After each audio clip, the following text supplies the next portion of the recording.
ಕರ್ನಾಟಕ ಎಕ್ಸ್‌ಪ್ರೆಸ್‌ಗೆ ಸ್ವಾಗತ. ನಾನು ಲಾವಣ್ಯ. ರಾಜ್ಯ ರಾಜಕೀಯದಲ್ಲಿ ಮತ್ತೊಂದು ಮಹತ್ವದ ಬೆಳವಣಿಗೆ ಸಾಧ್ಯತೆ ಕಂಡು ಬಂದಿದೆ. ಉಚ್ಚಾಟನೆಯಾದಂತಹ ಬಸನಗೌಡ ಪಾಟೀಲ್ ಯತ್ನಾಳ್ ಅವರು ಶೀಘ್ರದಲ್ಲೇ ಮತ್ತೆ ಬಿಜೆಪಿಗೆ ಸೇರುವಂತಹ ಸಾಧ್ಯತೆ ಇದೆ ಎಂಬ ಹೇಳಿಕೆ ರಾಜಕೀಯ ವಲಯದಲ್ಲಿ ಚರ್ಚೆಗೆ ಗ್ರಾಸವಾಗಿದೆ. ಅಥಣಿಯಲ್ಲಿ ಮಾತನಾಡಿದಂತಹ ಬಿಜೆಪಿ ಶಾಸಕ ರಮೇಶ್ ಜಾರಕಿಹೊಳಿ ಯತ್ನಾಳ್ ಅವರನ್ನ ಮತ್ತೆ ಪಕ್ಷಕ್ಕೆ ಕರೆತರೋಕೆ ಈಗ ಪ್ರಯತ್ನಗಳು ನಡೀತಾ ಇವೆ ಅಂತ ತಿಳಿಸಿದ್ದಾರೆ. ಯತ್ನಾಳ್ ಉಚ್ಚಾಟನೆಯಾದ ದಿನದಿಂದಾನೇ ಅವರನ್ನ ಮರಳಿ ಬಿಜೆಪಿಗೆ ಕರೆತರುವಂತಹ ಪ್ರಯತ್ನವನ್ನ ಮಾಡ್ತಾ ಇದ್ದೇನೆ. ಈಗಾಗಲೇ ಇದಕ್ಕಾಗಿ ವೇದಿಕೆ ಸಜ್ಜಾಗಿದೆ ಅಂತ ಜಾರಕಿಹೊಳಿ ಅವರು ಹೇಳಿದ್ದಾರೆ. ಬಾಗಲಕೋಟೆ ಕ್ಷೇತ್ರದಲ್ಲಿ ಬಿಜೆಪಿ ಅಭ್ಯರ್ಥಿ ವೀರಣ್ಣ ಚರಂತಿಮಠ್ ಪರ ಯತ್ನಾಳ್ ನಡೆಸಿದಂತಹ ಪ್ರಚಾರವನ್ನ ಅವರು ಒಳ್ಳೆಯ ಬೆಳವಣಿಗೆ ಅಂತ ವಿವರಿಸಿದ್ರು. ಯತ್ನಾಳ್ ಅವರ ಪ್ರಚಾರದಿಂದ ಪಕ್ಷದ ಅಭ್ಯರ್ಥಿಗೆ ಲಾಭವಾಗುವಂತಹ ಸಾಧ್ಯತೆ ಇದೆ ಅಂತ ಅಭಿಪ್ರಾಯವನ್ನ ಪಟ್ರು.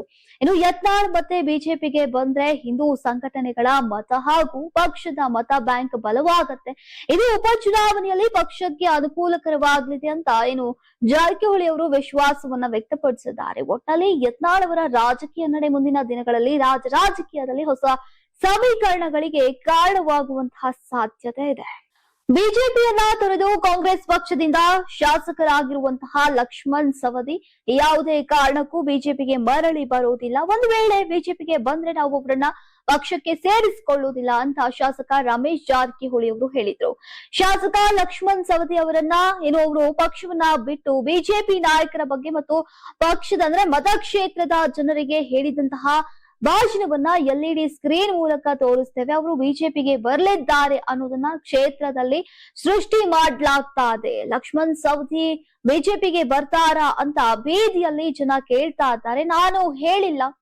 ಅಥಣಿಯ ಬಿಜೆಪಿ ಕಾರ್ಯಕರ್ತರಲ್ಲಿ ಗೊಂದಲ ಸೃಷ್ಟಿಸುವ ತಂತ್ರಗಾರಿಕೆಯನ್ನ ಲಕ್ಷ್ಮಣ್ ಸವದಿ ಹಾಗೂ ಅವರ ಬೆಂಬಲಿಗರು ಮಾಡ್ತಾ ಇದ್ದಾರೆ. ಇಂತಹ ತಂತ್ರಗಾರಿಕೆಯ ಮಾತುಗಳಿಗೆ ಬಿಜೆಪಿ ಕಾರ್ಯಕರ್ತರು ಹಾಗೂ ಮುಖಂಡರು ಯಾವುದೇ ಕಿವಿ ಕೊಡದೆ ಸಂಘಟಿತವಾಗಿ ಕೆಲಸವನ್ನ ಮಾಡಬೇಕು. ಬರುವ 2028ರ ಚುನಾವಣೆಯಲ್ಲಿ ಬಿಜೆಪಿ ಅಭ್ಯರ್ಥಿಯನ್ನ ಗೆಲ್ಲಿಸುವ ನಿಟ್ಟಿನಲ್ಲಿ ನಾವು ಇಂದಿನಿಂದಾನೇ ಕೆಲಸವನ್ನ ಮಾಡಬೇಕಾಗಿದೆ. ಈ ಬಾರಿ ಬಿಜೆಪಿ ಕಾರ್ಯಕರ್ತರು ಒಗ್ಗಟ್ಟಾಗಿ ಬಿಜೆಪಿ ಗೆಲ್ಲಿಸುವಂತಹ ನಿಟ್ಟಿನಲ್ಲಿ ಸಂಘಟನೆಯನ್ನ ಮಾಡ್ತಾ ಇದ್ದೇವೆ. ಮುಂಬರುವಂತಹ ಚುನಾವಣೆಯಲ್ಲಿ ಬಿಜೆಪಿ ಗೆಲ್ಲಿಸುವುದು ಒಂದೇ ಗುರಿ ಅಂತ ತಿಳಿಸಿದ್ರು. ಎಐಸಿಸಿ ಅಧ್ಯಕ್ಷ ಮಲ್ಲಿಕಾರ್ಜುನ್ ಖರ್ಗೆ ಅವರಿಗೆ ವಯಸ್ಸಾದ ಕಾರಣದಿಂದ ಹುಚ್ಚರಂತೆ ಮಾತನಾಡ್ತಾ ಇದ್ದಾರೆ ಅಂತ ಅಸ್ಸಾಂ ಸಿಎಂ ಹಿಮಂತ ಬಿಶ್ವ ಶರ್ಮಾ ಹೇಳಿಕೆಯನ್ನ ಉಪಮುಖ್ಯಮಂತ್ರಿ ಡಿಕೆ ಶಿವಕುಮಾರ್ ಅವರು ಖಂಡಿಸಿದ್ದಾರೆ. ಅವಹೇಳನಕಾರಿ ಹೇಳಿಕೆ ಹಿನ್ನೆಲೆಯಲ್ಲಿ ಕೂಡಲೇ ಅಸ್ಸಾಂ ಮುಖ್ಯಮಂತ್ರಿ ಕ್ಷಮೆಯಾಚಿಸಬೇಕು ಅಂತ ಬುಧವಾರ ಒತ್ತಾಯಿಸಿದ್ದಾರೆ. ಈ ಕುರಿತು ಸಾಮಾಜಿಕ ಜಾಲತಾಣ ಎಕ್ಸ್ ನಲ್ಲಿ ಬುಧವಾರ ಪೋಸ್ಟ್ ಅನ್ನ ಮಾಡಿರುವಂತಹ ಡಿಕೆ ಶಿವಕುಮಾರ್, ಖರ್ಗೆ ಅವರು ದಶಕಗಳ ಕಾಲ ಜನರ ಜೀವನಕ್ಕಾಗಿ ಮುಡಿಪಾಗಿಟ್ಟಂತಹ ಹಿರಿಯ ರಾಜಕಾರಣಿ, ಭಾರತೀಯ ರಾಷ್ಟ್ರೀಯ ಕಾಂಗ್ರೆಸ್ನ ಅಧ್ಯಕ್ಷರಾಗಿ ಅವರು ಮಹಾತ್ಮ ಗಾಂಧೀಜಿ ಅವರಿಂದ ಒಮ್ಮೆ ಹೊಂದಿದ್ದಂತಹ ಶ್ರೇಷ್ಠ ಪರಂಪರೆ ಮತ್ತು ಜವಾಬ್ದಾರಿಯುತ ಸ್ಥಾನವನ್ನ ಹೊಂದಿದ್ದಾರೆ ಅಂತ ತಿಳಿಸಿದ್ದಾರೆ. ಅಂತಹ ಸ್ಥಾನಮಾನ ಹೊಂದಿರುವಂತಹ ನಾಯಕನನ್ನ ಉದ್ದೇಶಿಸಿ ಅವಹೇಳನಕಾರಿಯಾಗಿ ಮಾತನಾಡುವುದು ಸರಿಯಲ್ಲ. ನಮ್ಮ ದೇಶದಲ್ಲಿ ರಾಜಕೀಯ ಭಾಷಣದ ಘನತೆಯನ್ನ ಕಡಿಮೆಯನ್ನ ಮಾಡ್ತಾ ಇದೆ ಅಂತ ಎಂದಿದ್ದಾರೆ.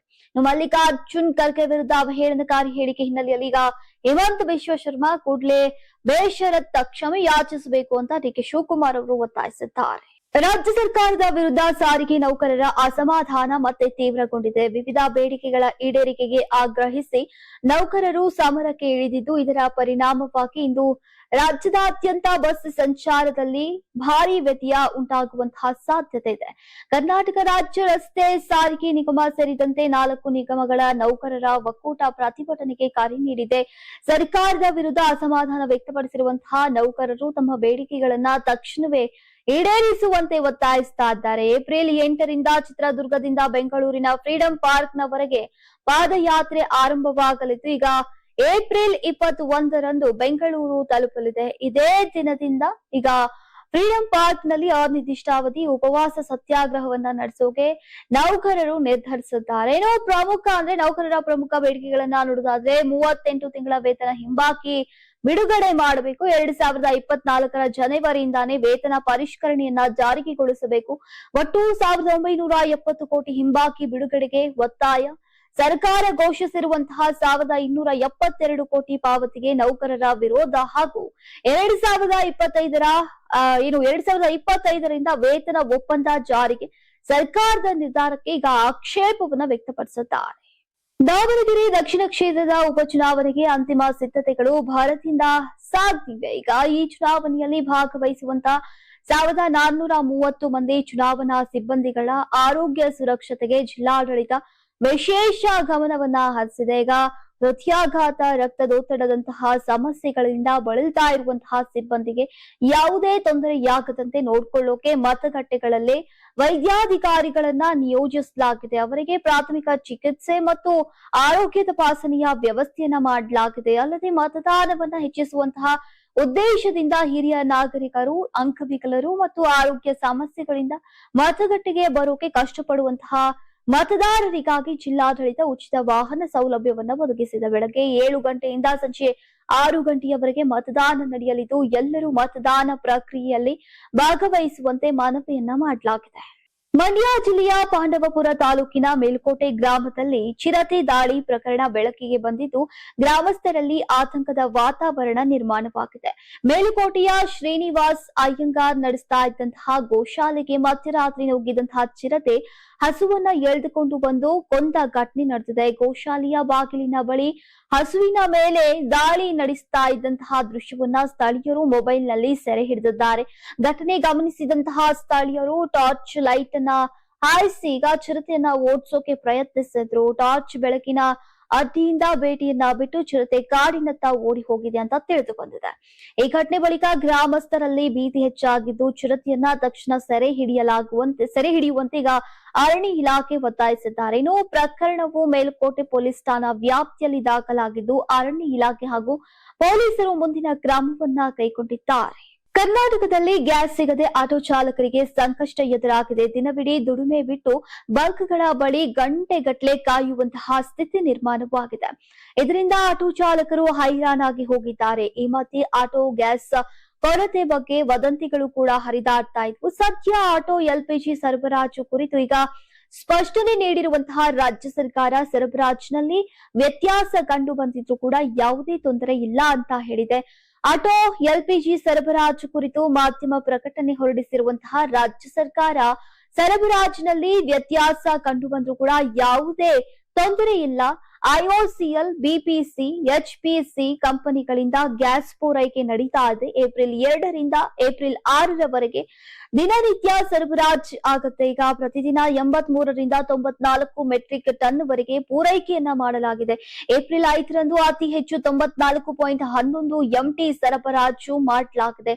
ಆಟೋ ಚಾಲಕರು ಆತಂಕ ಪಡಬೇಕಾಗಿಲ್ಲ ಅಂತ ಸರ್ಕಾರ ಹೇಳಿದೆ. ಸದ್ಯ ರಾಜ್ಯದಲ್ಲಿನ ಆಟೋ ಮಾಲೀಕರು ಮತ್ತು ಚಾಲಕರುಗಳು ಇನ್ನು ಆತಂಕ ಪಡದೆ ಮತ್ತು ಯಾವುದೇ ವದಂತಿಗಳಿಗೆ ಕಿವಿ ಕೊಡದೆ ಸಹಕರಿಸುವಂತೆ ರಾಜ್ಯ ಸರ್ಕಾರ ಮನವಿಯನ್ನ ಮಾಡಿದೆ. ಉದ್ಯೋಗಾಕಾಂಕ್ಷಿಗಳ ಪ್ರತಿಭಟನೆಗೆ ಅನುಮತಿ ನಿರಾಕರಿಸಿದ ಹಿನ್ನೆಲೆಯಲ್ಲಿ ಈಗ ಅಖಿಲ ಕರ್ನಾಟಕ ವಿದ್ಯಾರ್ಥಿ ಸಂಘ ಮುಖಂಡರು ಈಗ ನ್ಯಾಯಾಂಗದ ಮೊರೆ ಹೋಗಿದ್ದಾರೆ. ಧಾರವಾಡದಲ್ಲಿರುವಂತಹ ಹೈಕೋರ್ಟ್ ಪೀಠಕ್ಕೆ ಅರ್ಜಿಯನ್ನ ಸಲ್ಲಿಸಿರುವಂತಹ ಎಕೆಎಸ್ಎ ನಾಯಕರು ಜಿಲ್ಲಾಧಿಕಾರಿ ಕಚೇರಿ ಎದುರು ಅನಿರ್ದಿಷ್ಟಾವಧಿ ಧರಣಿಯನ್ನ ನಡೆಸೋಕೆ ಅನುಮತಿಯನ್ನ ಕೋರಿ ಮನವಿಯನ್ನ ಮಾಡಲಾಗಿದೆ. ಈ ಕುರಿತು ವಿದ್ಯಾರ್ಥಿ ಮುಖಂಡರು ಈಗಾಗಲೇ ಹೈಕೋರ್ಟ್ ನಲ್ಲಿ ಅರ್ಜಿಯನ್ನ ಸಲ್ಲಿಸಿದ್ದು ಎಕೆಎಸ್ಎ ಅಧ್ಯಕ್ಷ ಕಾಂತಕುಮಾರ್ ಅವರ ನೇತೃತ್ವದಲ್ಲಿ ಈಗ ಕಾನೂನು ಹೋರಾಟ ಮುಂದುವರೆದಿದೆ. ಅರ್ಜಿಯ ವಿಚಾರಣೆ ಇಂದು ಮಧ್ಯಾಹ್ನ ಅಥವಾ ನಾಳೆ ನಡೆಯುವಂತಹ ಸಾಧ್ಯತೆ ಇದೆ ಅಂತ ತಿಳಿದು ಬಂದಿದೆ. ಇನ್ನು ಹೈಕೋರ್ಟ್ ಅನುಮತಿ ದೊರೆತ ಬಳಿಕ ಪ್ರತಿಭಟನೆ ನಡೆಸೋಕೆ ಸಂಘಟನೆ ಸಜ್ಜಾಗಿದ್ದು ಮುಂದಿನ ಕ್ರಮಗಳು ನ್ಯಾಯಾಲಯದ ತೀರ್ಪಿನ ಮೇಲೆ ಅವಲಂಬಿತವಾಗಿವೆ. ಮದ್ದೂರು ನಗರಸಭೆಗೆ ಸೇರ್ಪಡೆ ಮಾಡುವ ನಿರ್ಧಾರವನ್ನ ವಿರೋಧಿಸಿ ಗೆಜ್ಜಲಗೆರೆ ಗ್ರಾಮಸ್ಥರು ನಡೆಸ್ತಾ ಇರುವಂತಹ ಪ್ರತಿಭಟನೆ ಮತ್ತಷ್ಟು ತೀವ್ರಗೊಂಡಿದೆ. ಕಳೆದ 108 ದಿನಗಳಿಂದ ಗ್ರಾಮ ಪಂಚಾಯಿತಿ ಎದುರು ನಡೆಸ್ತಾ ಇರುವಂತಹ ಈ ಹೋರಾಟಕ್ಕೆ ಇದೀಗ ಪ್ರಮುಖ ರಾಜಕೀಯ ನಾಯಕರು ಬೆಂಬಲವನ್ನ ಸೂಚಿಸಿದ್ದಾರೆ. ಪ್ರತಿಭಟನಾ ಸ್ಥಳಕ್ಕೆ ಭೇಟಿ ನೀಡಿದಂತಹ ಮಾಜಿ ಮುಖ್ಯಮಂತ್ರಿ ಬಸವರಾಜ ಬೊಮ್ಮಾಯಿ ಹಾಗೂ ಮಾಜಿ ಉಪಮುಖ್ಯಮಂತ್ರಿ ಸಿಎನ್ ಅಶ್ವಥ್ ನಾರಾಯಣ್ ಹೋರಾಟಗಾರರಿಗೆ ಬೆಂಬಲವನ್ನ ವ್ಯಕ್ತಪಡಿಸಿದ್ರು. ಈ ವೇಳೆ ಮಾತನಾಡಿದಂತಹ ಬಸವರಾಜ ಬೊಮ್ಮಾಯಿ ಗ್ರಾಮ ಪಂಚಾಯಿತಿಯು ತನ್ನದೇ ಆದಂತಹ ಅಧಿಕಾರವನ್ನ ಹೊಂದಿರುವಂತಹ ಸಂಸ್ಥೆಯಾಗಿದ್ದು ಏಕಾಏಕಿ ಅದನ್ನ ನಗರಸಭೆಗೆ ಸೇರ್ಪಡೆ ಮಾಡುವುದು ಸರಿಯಲ್ಲ ಅಂತ ಹೇಳಿದ್ರು. ಈ ಕುರಿತು ಶಾಸಕರೊಂದಿಗೆ ಮಾತುಕತೆಯನ್ನ ನಡೆಸಿ ಮುಖ್ಯಮಂತ್ರಿಗೆ ಪತ್ರವನ್ನ ಬರೆಯುವುದಾಗಿ ಅವರು ಭರವಸೆಯನ್ನ ನೀಡಿದ್ರು. ಗೆಜ್ಜಲಗೆರೆ ಮಣ್ಣು ಹೋರಾಟಗಳ ಇತಿಹಾಸ ಹೊಂದಿದಂತಹ ನೆಲವಾಗಿದೆ ಅಂತ ಉಲ್ಲೇಖಿಸಿದಂತಹ ಅವರು ಹಿಂದೆಯೂ ಕೂಡ ರೈತರು ಹೋರಾಟದಲ್ಲಿ ಪ್ರಾಣವನ್ನ ತ್ಯಾಗ ಮಾಡಿರೋದನ್ನ ನೆನಪಿಸಿದ್ರು. ಇನ್ನು ರೈತರ ವಿರುದ್ಧ ಹೋದ ಯಾವುದೇ ಸರ್ಕಾರ ಉಳಿದಿಲ್ಲ ಅನ್ನೋದನ್ನು ಕೂಡ ಅವರು ಹೇಳಿದ್ದಾರೆ. ಇನ್ನು ತಮ್ಮ ಆಡಳಿತ ಅವಧಿಯಲ್ಲಿ ಉಲ್ಲೇಖಿಸಿದಂತಹ ಬೊಮ್ಮಾಯಿಯವರು ರೈತರ ಮಕ್ಕಳಿಗೆ 8ನೇ ತರಗತಿಯಿಂದ PGಯವರೆಗೆ ಈಗ ಪ್ರೋತ್ಸಾಹಧನವನ್ನ ಘೋಷಿಸಿದ್ದನ್ನ ಕೂಡ ಸ್ಮರಿಸಿದ್ರು. ಕೊಪ್ಪಳ ಜಿಲ್ಲೆಯಲ್ಲಿ ಅಕ್ರಮ ಮದ್ಯ ಮಾರಾಟ ವಿರುದ್ಧ ಗ್ರಾಮಸ್ಥರ ಆಕ್ರೋಶ ವ್ಯಕ್ತವಾಗಿದ್ದು, ಕುಷ್ಟಗಿ ತಾಲೂಕಿನ ತಾವರಗೇರಾ ಠಾಣಾ ವ್ಯಾಪ್ತಿಯ ಗುಡ್ಡದ ಹನುಮಸಾಗರ ಮತ್ತು ಗುಡ್ಡದ ಹನುಮಸಾಗರ ಕ್ಯಾಂಪ್ ಪ್ರದೇಶಗಳಲ್ಲಿ ಈಗ ಉದ್ವಿಗ್ನ ಪರಿಸ್ಥಿತಿ ನಿರ್ಮಾಣವಾಗಿದೆ. ಹಳ್ಳಿಗಳಲ್ಲಿನ ಮನೆಗಳು ಮತ್ತು ಸಣ್ಣ ಅಂಗಡಿಗಳಲ್ಲಿ ಅಕ್ರಮವಾಗಿ ಮದ್ಯ ಮಾರಾಟ ನಡೆಸ್ತಾ ಇದ್ದು, ಈಗ ಇದರಿಂದ ಜನಜೀವನ ಹದಗೆಟ್ಟಿದೆ ಅಂತ ಆರೋಪಿಸಿ ಗ್ರಾಮಸ್ಥರು ತಾವರಗೇರಾ ಠಾಣೆಯ PSI ಚಂದ್ರಪ್ಪ ಅವರಿಗೆ ಮನವಿಯನ್ನ ಸಲ್ಲಿಸಿದ್ರು. ಈ ಕುರಿತು ಮಾಹಿತಿ ತಿಳಿದಂತಹ ತಕ್ಷಣ ಪೊಲೀಸರು ಗ್ರಾಮಕ್ಕೆ ಭೇಟಿಯನ್ನ ನೀಡಿ ಪರಿಶೀಲನೆಯನ್ನ ನಡೆಸಿದ್ರು. ಗ್ರಾಮದ ಮಹಿಳೆಯರು ಹಾಗೂ ಹಿರಿಯರ ಸಮ್ಮುಖದಲ್ಲಿ ಮದ್ಯ ಮಾರಾಟ ಮಾಡ್ತಾ ಇದ್ದಂತಹ ಮನೆಗಳು ಮತ್ತು ಅಂಗಡಿಗಳಿಗೆ ಕಠಿಣ ಎಚ್ಚರಿಕೆಯನ್ನ ನೀಡಲಾಯಿತು. ಯಾವುದೇ ಕಾರಣಕ್ಕೂ ಕೂಡ ಮುಂದುವರೆದು ಅಕ್ರಮವಾಗಿ ಮದ್ಯ ಮಾರಾಟ ಮಾಡಿದ್ರೆ ಕಾನೂನು ಪ್ರಕಾರ ಕಠಿಣ ಕ್ರಮವನ್ನ ಕೈಗೊಳ್ಳಲಾಗುವುದು ಅಂತ PSI ಚಂದ್ರಪ್ಪ ಸ್ಪಷ್ಟಪಡಿಸಿದ್ರು. ಇನ್ನು ಗ್ರಾಮಗಳಲ್ಲಿ ನಿರ್ಬಂಧ ಇಲ್ಲದೆ ಮದ್ಯ ಮಾರಾಟ ನಡೀತಾ ಇರೋದ್ರಿಂದ ಯುವಕರ ಜೀವನ ಹಾಳಾಗ್ತಾ ಇದೆ ಎಂಬ ಆತಂಕ ವ್ಯಕ್ತಪಡಿಸಿದಂತಹ ಗ್ರಾಮಸ್ಥರು ಮದ್ಯ ಮುಕ್ತ ಗ್ರಾಮ ಸಶಕ್ತ ಎಂಬ ಘೋಷಣೆಯೊಂದಿಗೆ ಅಕ್ರಮ ಮದ್ಯ ಮಾರಾಟಕ್ಕೆ ಕಡಿವಾಣ ಹಾಕುವಂತೆ ಒತ್ತಾಯಿಸಿದ್ರು. ನೀವು ಸಣ್ಣ ಆಗ್ಬೇಕಲ್ವಾ? ಅದು ಒಂದು ಉತ್ತಮ ಆಹಾರದಿಂದ ಸಣ್ಣ ಆಗ್ಬೇಕಲ್ವಾ? ಪ್ರತಿದಿನ ನಮ್ಮ ಜೀನಿ ಸ್ಲಿಮ್ ನ ಯೂಸ್ ಮಾಡಿ ಯಾವುದೇ ಸೈಡ್ ಎಫೆಕ್ಟ್ ಇಲ್ದಂಗೆ ನೀವು ಸಣ್ಣ ಆಗ್ತೀರಾ.